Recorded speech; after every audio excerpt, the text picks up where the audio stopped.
अस्सलाम वालेकुम मेरे सारे दोस्तों, उम्मीद है कि अब सब खैरियत से होंगे। आज हम एक और वाक़या सुनेंगे और जो आज हम वाक़या सुनेंगे वो शहीद के बारे में होगा। चलिए अपना वाक़या शुरू करते हैं।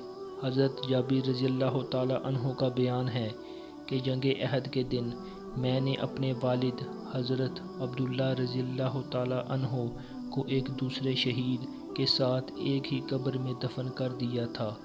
फिर मुझे ये अच्छा नहीं लगा कि मेरे बाप एक दूसरे शहीद की कब्र में दफन हैं, इसलिए मैंने इस ख्याल से कि इनको एक अलग कब्र में दफन करूं। 6 माह के बाद मैंने इनकी कब्र को खोद कर लाश मुबारक को निकाला तो वो बिल्कुल इसी हालत में थी जिस तरह इनको दफन किया था।